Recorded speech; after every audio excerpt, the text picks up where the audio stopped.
साथियों, एक बात और बताना है कि हमारे लोग जो है, अभी हमारी माताएं बहनें तमाम तरह तरह का पूजा अनुष्ठान, देवी देवता का जो है मनौती और विंध्याचल का कथा भागवत, अखंड रामायण, तमाम तरह तरह की बातें करती हैं कि हमारा बच्चा जो है पास हो जाएगा, हमारे बेटों को नौकरी लग जाएगी।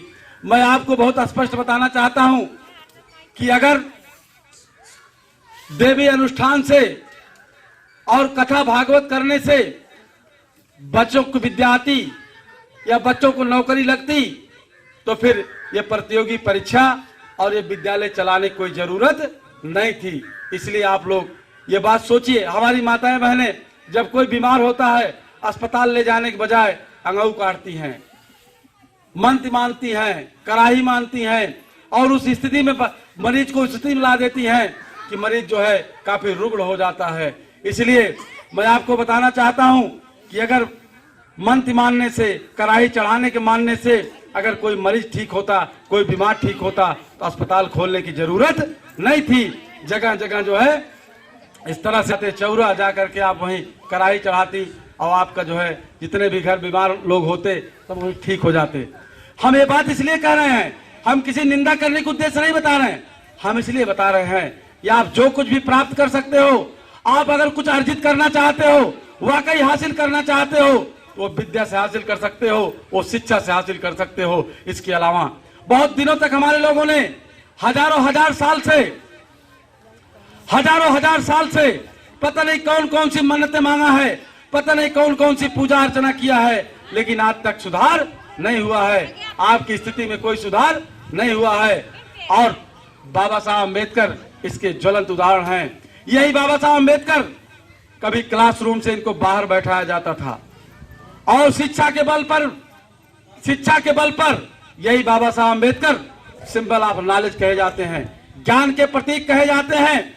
मेरे भाइयों बहनों, आप अंदाजा लगाइए, जिस समय अंग्रेज यहाँ चुनौती देते हैं, भारत में चुनौती देते हैं, ये भारतीयों मैं तो जो है तुम्हारा देश छोड़ के जा रहा हूं, अभी तक हमारा कानून लागू था, अब तुम किस कानून से देश को चलाओगे, अपना संविधान तो बना के दिखाओ।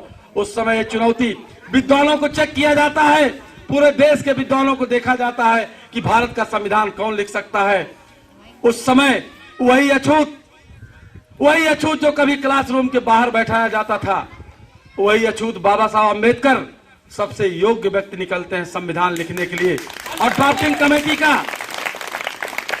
कमेटी का चेयरमैन उनको बनाया जाता है। बाबा साहब संविधान लिखते हैं, आज पूरा देश उसी संविधान के अनुसार चलाया जा रहा है। मोदी योगी कितने भी ताकतवर हो जाएं, उसी संविधान के आगे, उन्हीं बाबा साहब के आगे नमन करते हैं, नतमस्तक करते हैं। ये ताकत कहां से आई? आप सोचिए, इस पर विचार करिए, ये ताकत कहां से आई? यह ताकत सिर्फ शिक्षा से आई। किसी किताब में बाबा साहब ने नहीं लिखा है या किसी व्यक्ति ने बाबा साहब नहीं लिखा है कि बाबा साहब को यह डिग्री फला देवता की कृपा से मिल गई, या बाबा साहब को यह डिग्री फला मजार पे जो है चादर चढ़ाने से मिल गई, या बाबा साहब को यह डिग्री चर्च में जाने से मिल गई। कहीं भी किसी ने नहीं लिखा है।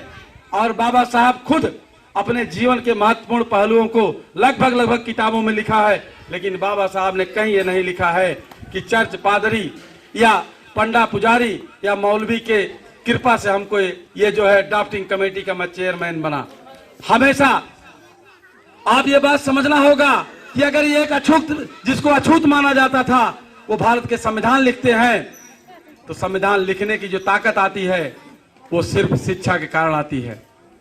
हमारा सिर्फ इतना बताने का मतलब है कि अब तक आप लोग जो कुछ भी किए वो चीजें छोड़ दीजिए, वहां पैसा बर्बाद करना बंद कर दीजिए। भाग्य के भरोसे आपका कल्याण होने वाला नहीं है। अगर आप वाकई बच्चों का भविष्य बनाना चाहते हो, समाज का भविष्य बनाना चाहते हो, समाज को सामाजिक आर्थिक रूप से आत्मनिर्भर बनाना चाहते हो, तो बच्चों को पढ़ाई की तरफ प्रेरित करिए। और हम भाई अपने साथी अमृतलाल निषाद हमारे यहाँ बैठे हैं। पहला जिले की आज जो 17 कोचिंग चल रही हैं, कोरोना कारण इस समय बंद है, लेकिन 17 कोचिंग जिले में स्थापित हो चुके हैं, निःशुल्क मोस्ट कोचिंग सेंटर। उसमें पहली कोचिंग अमृतलाल निषाद द्वारा यहाँ शुरू की गई थी और वो पहली शुरुआत इनकी थी, 17 तक पहुंची है। हम चाहते हैं सुल्तानपुर में जितने गांव मोहल्ले हैं, सभी गांव मोहल्लों में इस तरह की कोचिंगें खुलें, इस तरह कोचिंगें खुलें, जहां सहयोग की जरूरत पड़े वहां हम लोग भी सहयोग करें। अगर ये काम आप नहीं करते हैं तो जितनी पीढ़ियां अभी तक गई, बर्बाद भई, आगे भी आप बर्बाद होते रहेंगे। अगर वाकई आप आबाद होना चाहते हो तो बच्चों को शिक्षा के प्रति आपको बढ़ाना होगा। अगर माताएं बहनें हमारी दामाद बढ़िया चाहती हैं तो भी, और बहू बढ़िया चाहती हैं तो भी, अगर दामाद बढ़िया चाहती हो तो अपनी बिटिया को पढ़ाओ, और अगर बहू बढ़िया चाहती हो तो अपने लड़के को पढ़ाओ। क्यों? क्योंकि अब हर कोई पूछता है कि लड़कियां कितना पढ़ी है, हर कोई, लड़कियां भी पूछती हैं कि पापा पूछ लो लड़का कितना पढ़ा है। इसलिए पढ़ाई के महत्व के आगे अब अन्य जगह आप लोग बर्बाद करना बंद कर दो, अन्य जगह पैसा बर्बाद करना, समय बर्बाद करना बंद कर दो। जो कुछ भी संभव है वो पढ़ाई संभव है। बिना पढ़ाई के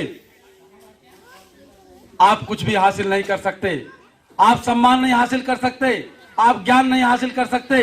अगर श्यामलाल निषाद भी यहाँ है, बोल रहा है, तो पढ़ाई के नाते, अन्यथा हम भी कहीं कटिया लगा रहे होते, कहीं जो है मछली पकड़ रहे होते, लेकिन पढ़ाई के नाते ही हम आपको वीरांगना फूलन देवी के बारे में बताने के लिए, बाबा साहब अम्बेडकर के बारे में बताने के लिए अगर हम सक्षम हुए हैं तो पढ़ाई के नाते ही सक्षम हुए हैं। इसलिए मेरे भाइयों बहनों साथियों, आप लोग सभी दिमाग से और बातें निकाल करके अपने बच्चों को पढ़ाई के प्रति, अभी कोरोना का समय खत्म हो जाएगा, इसकी लॉकडाउन खत्म हो जाएगी, फिर कोचिंगें शुरू हो जाएंगी,